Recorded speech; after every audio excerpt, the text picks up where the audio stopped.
Shalom à tous, bienvenue à la dispensation matinale.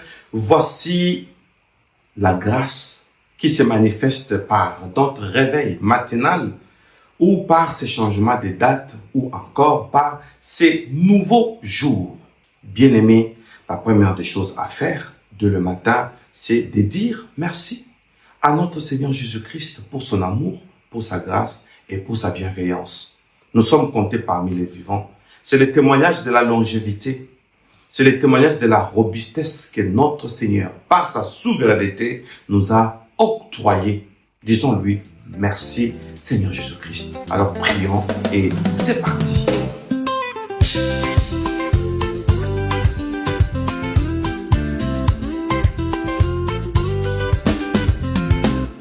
Merci Seigneur Jésus-Christ pour ce réveil matinal, le souffle de vie que tu m'as donné, ta grâce fidèle toujours égale.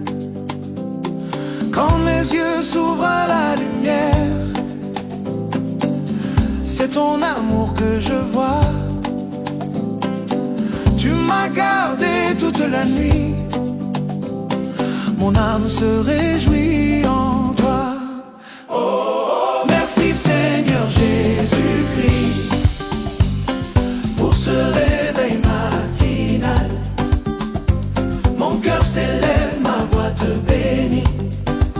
Tu es mon Dieu, tu es royal. Merci pour la paix, merci pour la vie, merci pour ton esprit en moi. En ce nouveau jour que tu m'offres, je te rends toute ma foi. Hey. Avant même que je te parle, tu connaissais déjà mes pas. Tu as préparé ce jour de grâce et ton amour me précède déjà. Le soleil se lève pour ta gloire,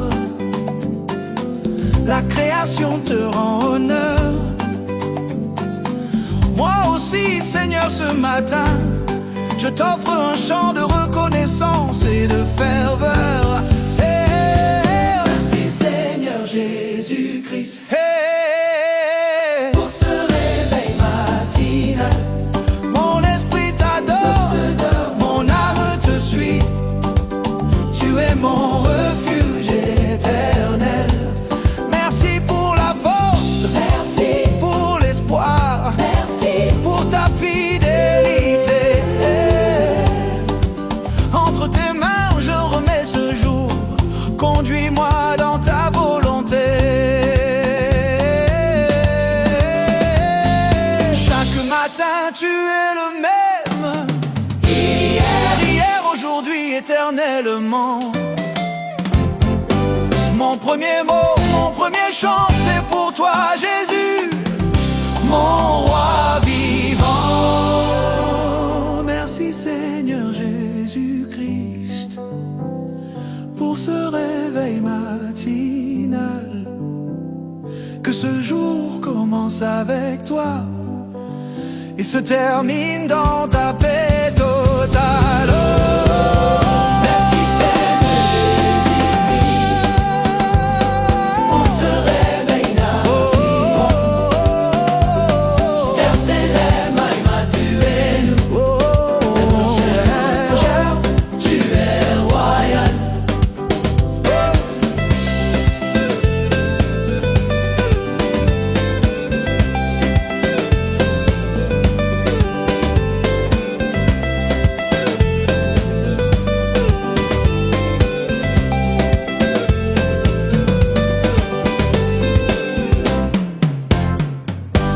Peuple béni du Seigneur, j'ose croire que ça fait pratiquement 4 jours, 3 à 4 jours, que nous sommes en train de prier pour cette guerre entre Israël et Amalek. Les enfants d'Israël et les Amalécites. C'est la guerre des familles. Parce que l'un des peuples, c'est le descendant de Jacob. L'autre, c'est les descendants d'Ésaü. Et voilà, les conflits continuent jusqu'aux générations futures. Franchement. Mais dans les descendants de Jacob, un Moïse est sorti là pour conduire le peuple. Nous allons prier pour dire, Dieu Tout-Puissant, je prie maintenant, je déclare, parce que tu as des personnes que tu sais susciter dans la famille chrétienne pour nous défendre des vieux combats. Bien-aimés, mais la Bible a tout dit. Chacun de nous va prier pour dire, aujourd'hui, ici et maintenant, je proclame la victoire sur les anciens combats que je n'ai jamais vaincus. Ne t'en fais pas.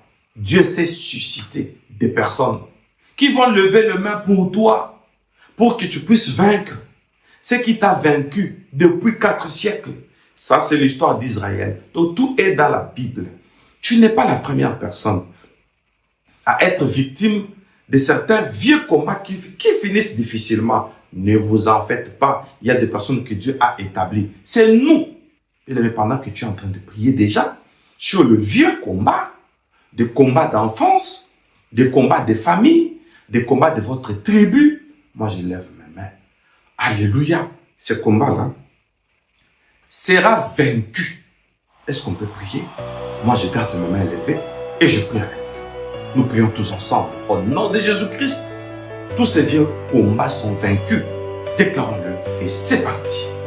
Ils avaient peint le monde en noir, prié le sang comme un miroir, bâti des trônes sur la peur, compté les corps au fond des cœurs, mais dans la bruine, une voix, simple étincelle qui disait tout bas, victoire de la vie sur les esprits de violence, sur les mains qui se lèvent pour offrir des existences,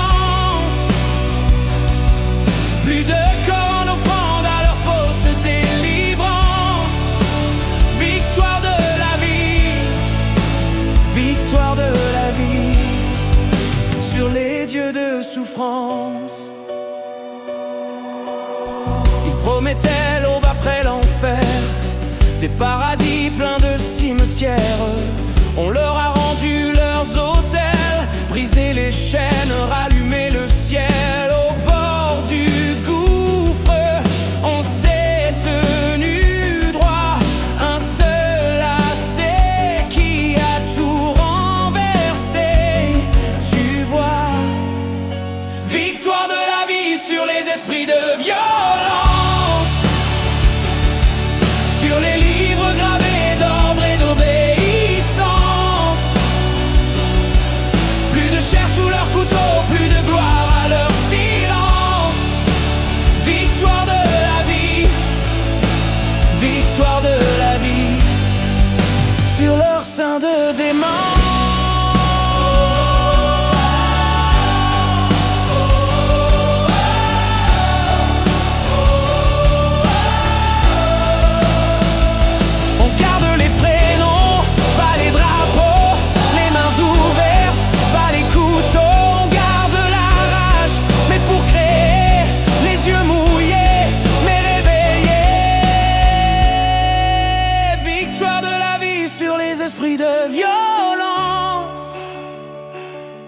Sur les voix qui réclamaient toujours plus de souffrance, que nos enfants n'entendent jamais leur sentence, victoire de la vie, victoire de la vie,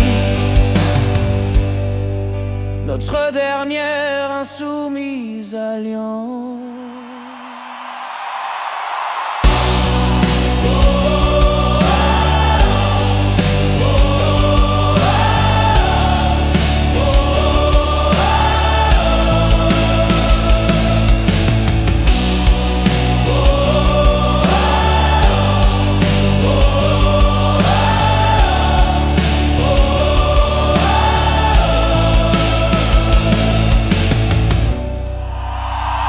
mon Dieu, oh mon Dieu, alléluia, alléluia, alléluia.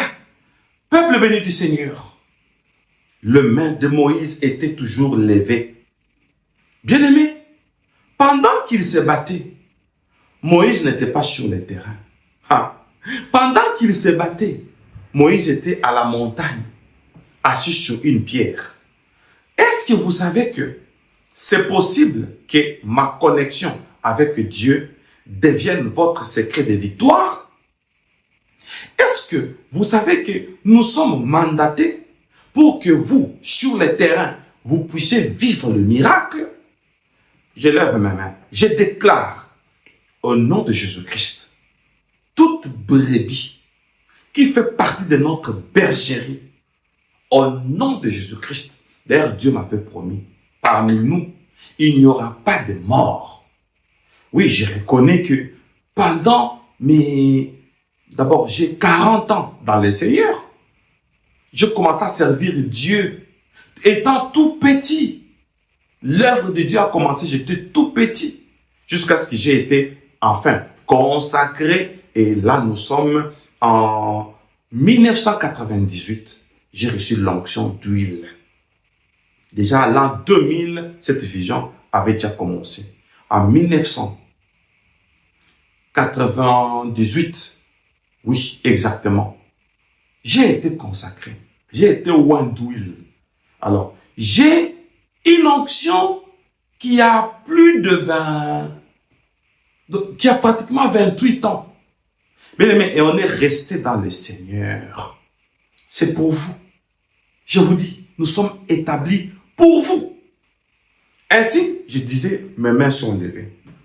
Au nom de mon appel, au nom de ma vocation, je déclare que je deviens un secret pour toi. Parce que Dieu m'avait dit, cite tes fidèles, là où tu es, parce que tu m'entends. Comme la foi vient de ce qu'on entend, et comme la foi a la capacité de déplacer les montagnes, et ce qu'on entend vient de la parole de Dieu, tu l'entends bien. Je dis que, même maintenant que c'est levé, je l'ai dit, tu as entendu, ça te donne la foi. Et toutes les montagnes, maintenant, aujourd'hui, là, ces montagnes seront déplacées, jetées dans la mer de l'oubli. Nous allons prier, nous allons proclamer. Maintenant, l'appel de cet homme, Bémel, c'est un salut pour nous. Bien-aimés, proclamons-le. Bien-aimés, nous allons témoigner. Au nom de Jésus-Christ, c'est parti. La bonté de Dieu en moi.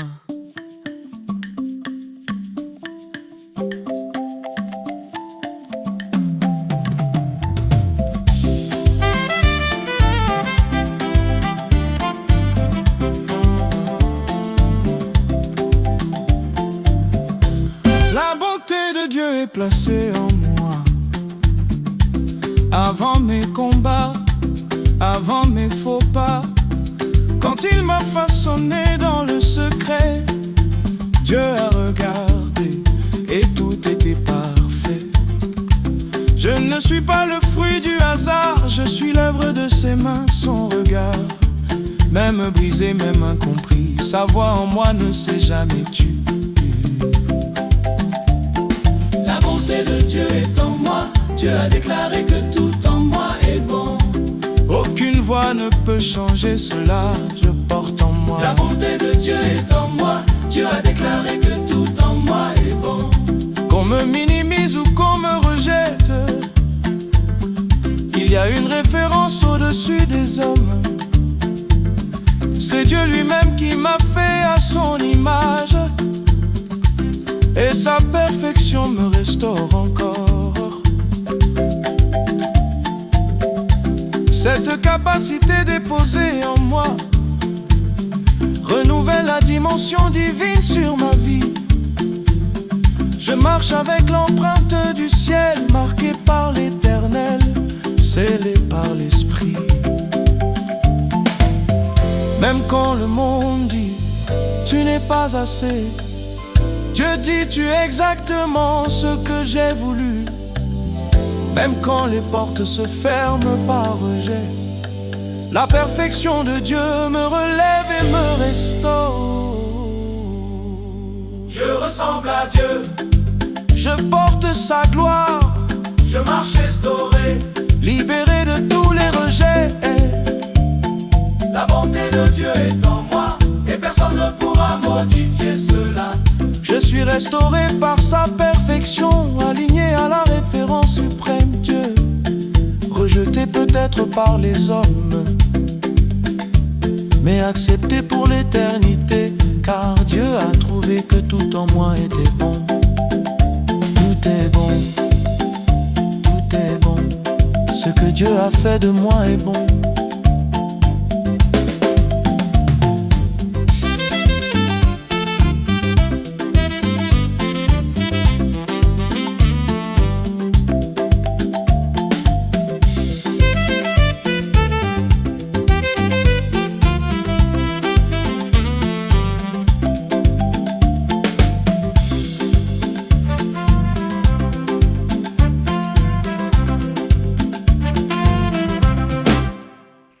Oh mon Dieu, que cela soit ainsi. Alléluia. Je sens une foi monter en moi. Alors je profite sous l'onction de cette foi que je sens. Je dis ceci. Amalek, c'est-à-dire et son peuple et son armée, s'attaquaient à ceux qui étaient là sur le terrain. C'est ça, non? Mais il a ignoré quelque chose, que la décision de cette guerre dépendait de celui qui était à la montagne, qui avait levé le main. Chaque fois qu'il baissait, Amalek recevait la victoire. Pour dire que tant que nous avons le main comme ça, vous ne pouvez pas perdre. C'est la loi, c'est biblique, c'est prophétique. Je lève mes mains. C'est prophétique, c'est pour dire que tant qu'on est là, vous ne pouvez pas perdre. Ceux qui vous attaquent, c'est parce qu'ils vous ont vu. Ils ne savent pas que nous existons pour vous. J'espère que vous allez comprendre ces français. Ils ne savent pas que vous nous avez. Bon, je parle un peu les français du 16e siècle. Vous avez nous. C'est ça. Vous nous avez. Bien-aimés dans le Seigneur. Au nom de Jésus-Christ, ceux qui vous regardent d'un mauvais œil, ils ne savent pas que nous existons comme les héros dans l'ombre. Parce que j'ai été établi. Je déclare au nom de Jésus-Christ, je deviens votre héros dans l'ombre. Tous les combats, toutes les épreuves que vous traversez, toutes les chaînes, toutes les dépendances, vieilles dépendances, familiales, aujourd'hui là, c'est votre délivrance. C'est moi qui décide, parce que Dieu accomplit les paroles de ses serviteurs, parce que mes mains sont levées. Déclarons-le tous et entrons dans cette victoire au nom de Jésus-Christ. C'est parti. Il regardait la taille, il regardait l'armure, un géant face à un enfant, le combat semblait perdu. Goliath parlait fort, son ombre couvrait la vallée, mais David regardait Dieu, pas ce que les yeux voyaient. Une pierre dans la main, la foi dans le cœur, ce n'est pas le bras qui frappe, c'est l'Éternel vainqueur. S'abstenir quand la victoire ne dépend pas de la taille, ni de la force, ni des batailles. Le petit peut faire tomber le grand quand Dieu combat en avant. La victoire ne dépend pas de ce qu'on voit, mais de celui qui marche avec toi. Invisible aux yeux des hommes, mais ses œuvres parlent pour lui. David était petit, mais son Dieu était grand. Goliath était visible, mais Dieu était présent. Dagon se tenait debout, statue faite de main, mais il est tombé face à Dieu souverain. Ce que l'homme érige, Dieu peut l'abattre. Ce que l'œil admire, Dieu peut le faire disparaître. S'abstenir, la victoire ne dépend pas de la taille, ni de la peur qui nous assaille. Le Dieu invisible agit puissamment, ses actions sont visibles clairement.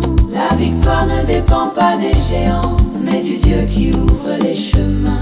Invisible mais réel, fort, fidèle, éternel.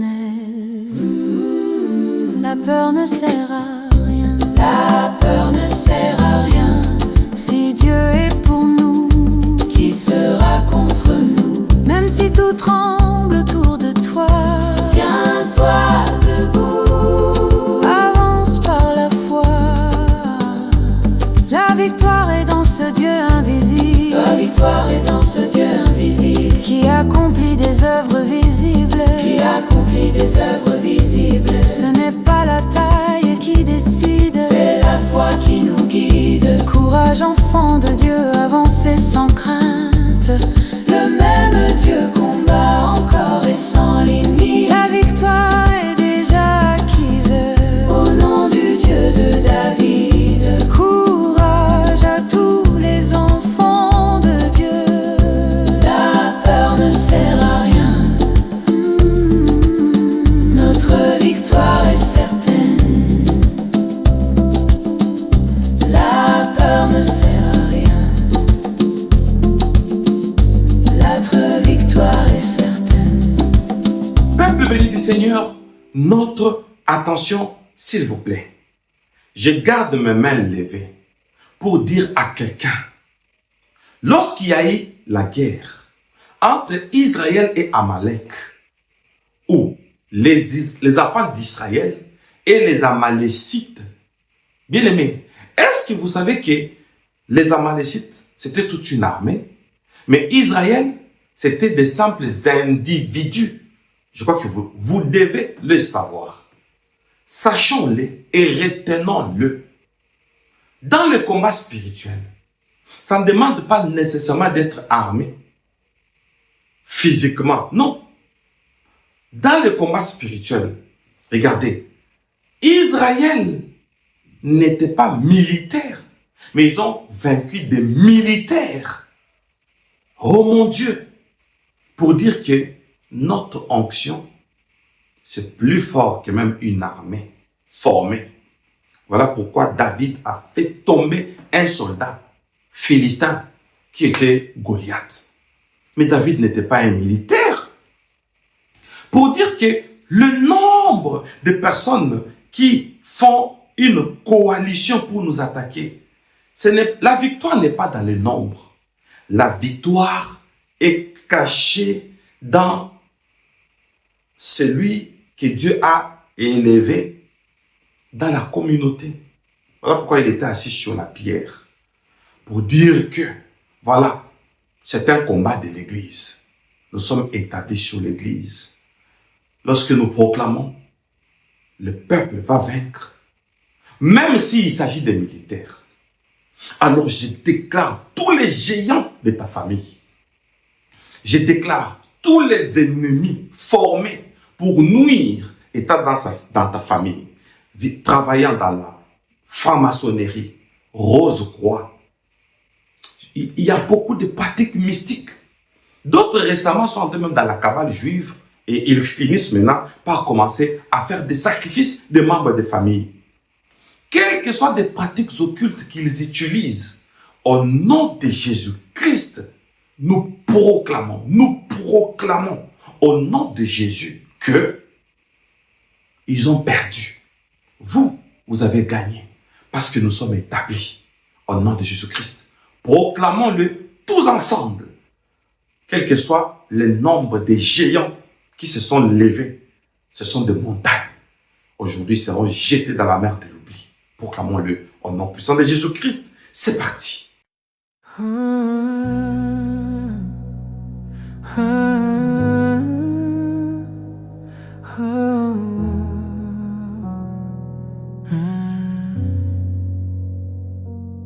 Sur mes pensées agitées, ton souffle vient régner.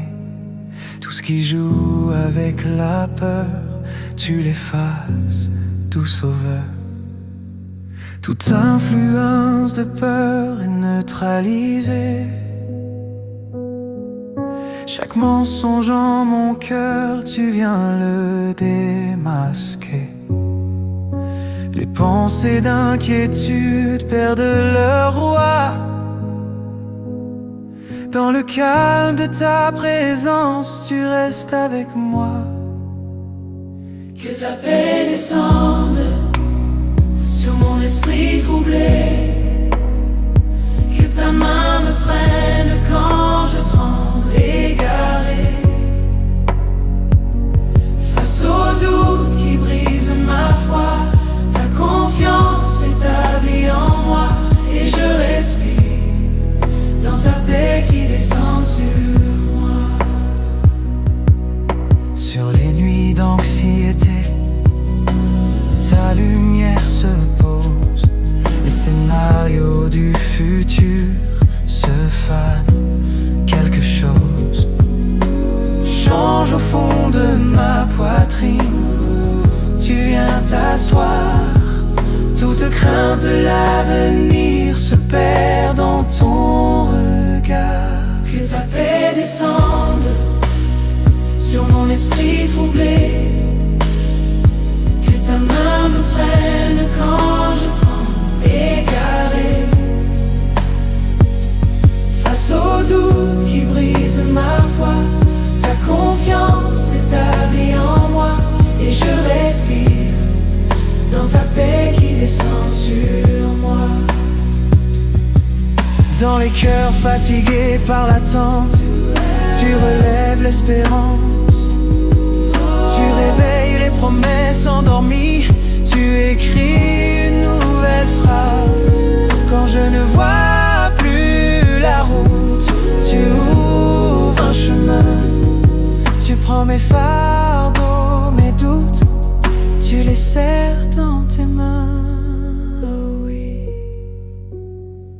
Que ta paix descende sur mon esprit troublé, que ta main me prenne quand je tremble égaré, face aux doutes qui brisent ma foi, ta confiance s'établit en moi et je respire dans ta paix qui descend sur moi. Toute influence de peur est neutralisée dans ton amour, Seigneur, mon âme vient se poser. Bravo, bravo. Et là, je baisse mes mains. Ah. Gloire à Jésus, gloire à Jésus, gloire à Jésus, gloire à Jésus. Merci. Nous avons pris une poignée de jours pour terminer cette partie. Parce que nous tendons vers la fin du mois, nous nous préparons déjà nos hôtels, préparons la Sainte Seine, on vous dira 1 ou 2 jours avant, et nous évoluons. Cette demande Maya ne va pas réussir. Tant que nous sommes établis et tant que vous êtes dans notre bergerie, tant que vous êtes là, tant que nous sommes là, le diable est couillé. Il y a un terme métaphorique, on dit il va péter des flammes. Ah, je vous dis, il va sentir que l'église est établie. Il y a des vaillants établis dans la dite église. Je suis votre humble serviteur, le prophète Moïse Lushiku Malou, le dispensateur du temps de la fin, l'homme au cœur de berger. Voilà pourquoi on m'appelle Bemel. Pour l'instant, je vous dis, soyez bénis et bye bye.